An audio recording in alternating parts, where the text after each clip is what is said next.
Capsey chairman Kunwar Vikram Singh ji आदरणीय, CAPSI secretary general Mahesh Sharma ji,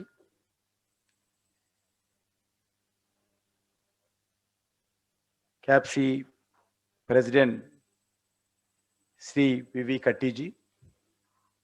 Today's program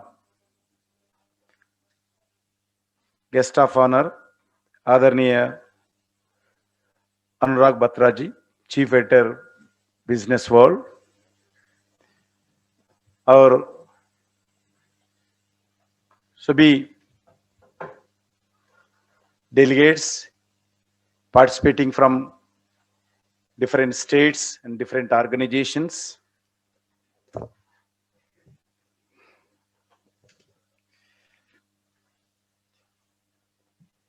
It gives me immense pleasure to be with all of you.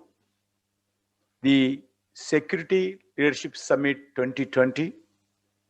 I am happy that the summit is being held at an opportune time and will provide a platform for discussing ideas and future strategies related to the private security setup in India. We have witnessed rapid socio-economical growth in last 3 decades. A robust private security infrastructure is a basic prerequisite to ensure safety and security of our economical assets and for the impediment-free economic development of the country. To cater to these demands of the growing urbanization and industrial development, a number of private security agencies came into existence during this period. But coming up of so many security agencies in a short span of time obviously lead to certain issues regarding standardization of operations, human resource management, security related aspects, appropriate levels of the training, etc. The Dean of felt to have one common platform where all these agencies can come together for the more organized growth of this sector, and which all be not only help the security agencies but also take care of interest of the security guards. It is here where the role of a body like Central Association Private Security Industry, CAPSI, becomes very significant. And I must say that since its inception in 2005, CAPSI has played a very responsible and fruitful role in acting as a bridge between security personnels, security agencies, security industries, and the government. CAPSI has been closely working with the Ministry of Home Affairs and holding regular interactions to address the emerging issues and in framing necessary policies and strategies. These interactions proved to be extremely fruitful. I appreciate the fact that industry leaders brought all grievances, suggestions, and ideas to the Government of India. I am happy to state that MHA, under the able and dynamic leadership of Honorable Home Minister C. Amit Shah ji, duly acknowledged the points raised by them and immediate action upon them. The Honorable Prime Minister and the Honorable Home Minister personally monitored COVID pandemic situation, the daily basis, and several advisories were issued to the states. These timely interventions helped the industry to work more effectively and efficiency during the pandemic. And perhaps most significant of them was a declaring of the private security industry as a essential service. The entire nation recognized the important role of the security guard in maintenance of peace and ensuring hassle-free movement of the essential items during the pandemic situation. यह मैं अपने security guard परिवार से कहना चाहूंगा, कोविड-19 महामारी के कठिन समय में आप लोगों की भूमिका वास्तव में प्रशंसनीय है। अन्य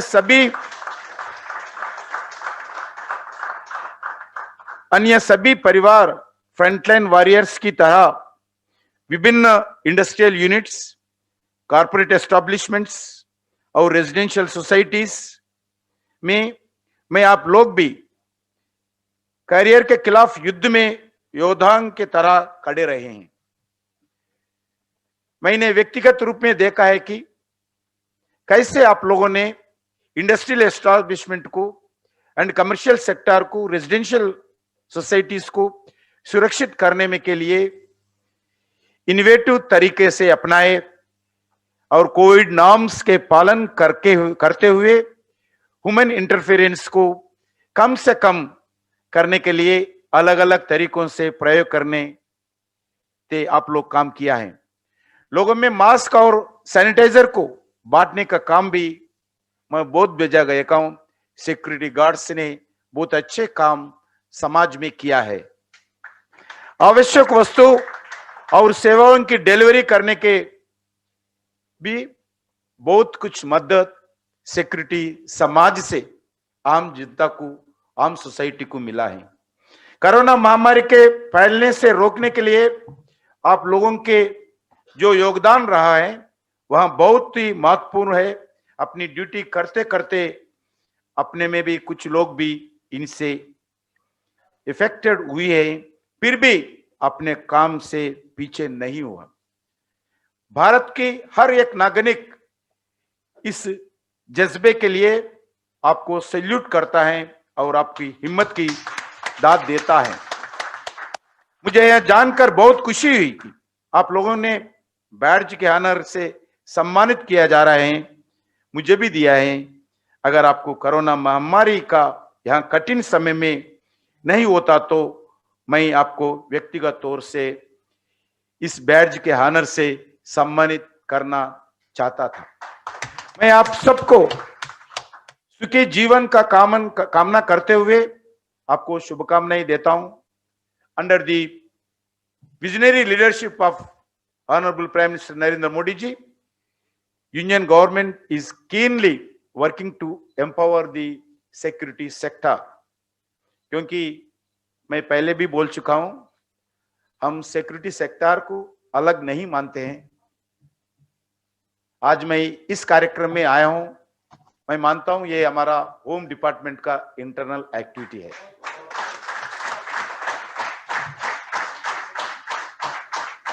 जो हमारा पुलिस काम करती है, जो हमारा पैरामिलिट्री काम करती है, जो हमारा बॉर्डर पे सिक्योरिटी के लोग काम करते हैं, जो काम करती है, वैसे ही आप लोग भी अलग अलग जगह दूसरे तरफ आप लोग करते हैं।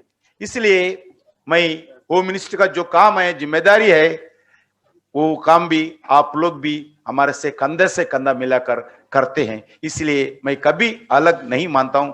इसी दृष्टि से जब भी बुलाया, आज भी मैं गुरकल्याण डेलीगेशन से 12 बजे मेरा टाइम फिक्स है, वो डेलीगेशन आ रहे, इसीलिए मैं प्रायोरिटी देकर आप लोगों का काम रहने के बाद भी ये मेरा डिपार्टमेंट का काम है, जाना मेरा जिम्मेदारी है, इसीलिए मैं आया हूं। Our government aims to bring global standards and to equip our security guards with a required skills and technology. The commissioning of a private security agency licensing portal, which was inaugurated by the Honorable Home Minister Amit Shah ji on 24th September last year, is a significant step in this direction. Renewal of the licenses and verifications of a antecedent of the security guards can be obtained with the click of a button. Agencies no longer have to wait for months to get their documents approved. Further, MHA directive, the verification of the owners of security agencies carried out the one state will be applicable across the country, was also monumental step towards the supporting the growth of potential of the security agencies in this industry. We have incorporated certain changes in the model roles in consultation with the guidelines of the Ministry of Skill Development and Entrepreneurship. Applicable national occupation standards NOAs have been mandated in the revised model rules. Well, MHA is going all that needs to be done in making the entire system transparent, easy of doing business, and easy of operate. I believe it is extremely important that the industry stays as per with the global standards and technological developments. I believe the private security industry can emerge as a force multiplier for the law enforcement. It is fact that in case of fire, disaster, a robbery, an incident, accident, or any emergency situation, the private security guards are one of the first responders. Their presence is extremely important for the national safety and security. मित्रों, आज मैं आप सब लोगों को धन्यवाद देना चाहता हूं। अभी अभी चेयरमैन जी का भाषण सुना, जो लॉकडाउन में पैंडेमिक सिचुएशन में, कोविड पैंडेमिक सिचुएशन में जितने भी एस्टैब्लिशमेंट देश में थे, लाखों एस्टैब्लिशमेंट, जितने भी रेजिडेंशियल कॉम्प्लेक्सेस थे, कमर्शियल कॉम्प्लेक्सेस थे, जब लॉकडाउन में अगर हम घूमते थे, अगर कोई व्यक्ति रोड के ऊपर डंडा पकड़कर कोई ठहरता था सिक्योरिटी के विषय पर, वो प्राइवेट सिक्योरिटी गार्ड्स था। इसलिए आप लोगों को भारत सरकार के ओर से, आदरणीय प्रधानमंत्री नरेंद्र मोदी जी के ओर से, आदरणीय गृह मंत्री अमित शाह जी के ओर से, भारत के जितने भी कमर्शियल सेक्टर है, एंटरप्राइज है, उनके ओर से, इंडस्ट्रीज के ओर से, रेजिडेंशियल कॉम्प्लेक्सेस के ओर से आकर में मेरा तरफ से भी आप सब लोगों को मैं सैल्यूट करना चाहता हूं, जो काम पैंडेमिक सिचुएशन में आप लोग किया है। अभी आने वाले दिन में आप लोगों के ऊपर बहुत जिम्मेदारी है। जो आदरणीय नरेंद्र मोदी जी का जो सपना था 5 ट्रिलियन इकोनॉमी का, मगर जो स्पीड ब्रेकर के जैसा हमारा कोविड महामारी के कारण उसमें पहुंचना थोड़ा मुश्किल हो सकता होगा, मगर फिर भी हम आत्मनिर्भर भारत के साथ लोगों के जोड़कर, जमा कर, सब लोगों को यूनिटी बनाकर एक विश्वास देने के लिए प्रयास कर रहे आदरणीय प्रधानमंत्री जी। आत्मनिर्भर भारत के नाम पर 20 लाख करोड़ रुपए का एक जो पैकेज देश के सामने, जनता के सामने, समाज के सामने जो लगाकर, फिर भी इस सिचुएशन में भी भारत का इकोनॉमिकल सिचुएशन आगे होना चाहिए। भारत का आर्थिक स्थिति और सुधार होना चाहिए। और जो आप लोगों को बताना चाहता हूं, ये साल 31 मार्च से लेकर 2020 31 मार्च तक देश में जितने भी गरीबी है, सभी लोगों को, हर पर्सन को हर महीने में 5 केजी का चावल हो, गेहूं हो, फ्री डिस्ट्रीब्यूशन भारत सरकार के द्वारा हो रहा है, ये 1 साल तक देने वाले। This is the biggest free food distribution scheme in entire world. दुनिया में इतना बड़ा फ्री फूड डिस्ट्रीब्यूशन का स्कीम देश में कोई सरकार इंप्लीमेंट नहीं कर रहे, सिर्फ भारत सरकार ही हम कर रहे, क्योंकि हमारा फिर भी बिलो पॉवर्टी लाइन लेने वाले लोग बहुत है, गरीबी भी है। उसी दृष्टिकोण में भारत सरकार का जिम्मेदारी समझकर अलग अलग स्कीम्स, किसानों को पैसे देना, गरीब महिलाओं को अकाउंट में पैसे देना, वर्कर्स कम्युनिटी को पैसे देना, ईपीएफ वालों को पैसे देना, ईएसआई वालों को पैसे देना। भारत सरकार एक तरफ इंडस्ट्रीज को एंकरेजमेंट करते हुए, एक तरफ विदेशों का इन्वेस्टमेंट को आह्वान करते हुए, और दूसरे तरफ जो एमएसएमई सेक्टर को लगभग 3 लाख करोड़ रुपए का जो पैकेज अलग अलग जगह दिया है, ये हमारा जिम्मेदारी बनता है। मैं आप लोगों से यही आज रिक्वेस्ट करना चाहता हूं, जो 5 ट्रिलियन इकोनॉमी रीच होने में आप लोगों का जो रेस्पॉन्सिबल है, वो सबसे ज्यादा रेस्पॉन्सिबल हो गया, क्योंकि जो इंडस्ट्री सेक्टर हो, जो कारपोरेट सेक्टर हो, जो प्रोडक्शन जो इंडस्ट्री हो, जो मैन्युफैक्चरिंग सेक्टर हो, सभी लोगों का सिक्योरिटी देखने का जिम्मेदारी आप लोगों के ऊपर है। इसलिए आप लोगों का ऊपर बहुत बड़ा जिम्मेदारी होगा। मैं क्योंकि हमारा भी जिम्मेदारी मानते हैं, क्योंकि हम एक नारा दिए थे 2019 चुनाव में, चौकीदारी, क्योंकि आप लोग भी जो जिम्मेदारी के साथ काम करते हैं, आप लोग जैसा दिन रात इस जो जिम्मेदारी के निभाने के लिए आप लोगों को रिक्रूटमेंट करते हैं लोग, वैसे ही हमारा सिक्योरिटी गार्ड्स चौकीदारी लेकर काम करते हैं।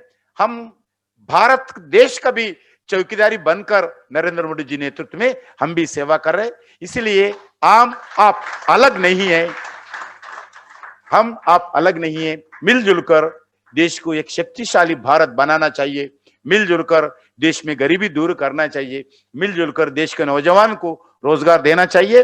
इसी दृष्टि में हम मिलजुल कर काम करेंगे। मैं फिर एक बार आप सब लोगों को, खासकर हमारे डायनेमिक चेयरमैन इस ऑर्गेनाइजेशन के लिए कुनवा विक्रय सिंह साहब को, और इस कार्यक्रम में आप लोगों से फिर एक बार, बहुत बार आया हूं मैं, फिर एक बार आपके सामने खड़ा होकर जो मेरा 2 शब्द बात करने का जो मौका मिला है, मैं आप सब लोगों को, आपका ऑर्गेनाइजेशन को, आपके पदाधिकारियों को, देश भर में जितने भी प्रमुख लोग आए और देश भर में जो वर्चुअल सुन रहे हैं, सभी लोगों को मैं नया साल का, आने वाले 2021 नया साल का सब लोगों को शुभकामनाएं देते हुए, ये नया साल में हम आप मिलजुल कर देश में एक शक्तिशाली भारत बनाएंगे और जो कोरोना फ्री देश में बनाएंगे। और अच्छे, मेरे को विश्वास है आने वाला साल में जो कोरोना का वैक्सीन होगा भारत में भी बनेगा। भारत में जो कोरोना वैक्सीन डिस्ट्रीब्यूशन होगा देश भर में, उसमें आप सब लोगों का मैं ये भी आह्वान करता हूं, आप सब लोगों का डिस्ट्रीब्यूशन में बहुत बड़ा रोल होना चाहिए। मैं ये काम आप लोगों से मैं आह्वान कर रहा हूं, क्योंकि जो वैक्सीन डिस्ट्रीब्यूशन होगा इतने करोड़ लोगों में 130 से ज्यादा लोगों को डिस्ट्रीब्यूशन करने में सिर्फ सरकार, नए पुलिस का, गवर्नमेंट ऑफिशियल का रोल बस नहीं होता है। इसलिए जितने भी प्राइवेट सेक्टर में सिक्योरिटी गार्ड्स है, सब लोगों का मैं आह्वान करना चाहता हूं आपके द्वारा, आप लोगों भी मैं रिक्वेस्ट करना चाहता हूं, इस कोरोना वैक्सीन में आने वाले दिन में जो डिस्ट्रीब्यूशन चेन होगा हर व्यक्ति तक पहुंचना चाहिए, हर घर को पहुंचना चाहिए, हर गांव को पहुंचना चाहिए, हर एरिया में पहुंचना चाहिए, उसमें भी आप लोगों का बहुत बड़ा योगदान होना चाहिए। इसी आह्वान के साथ फिर एक बार मैं धन्यवाद देता हूं। जय हिंद, भारत माता की जय।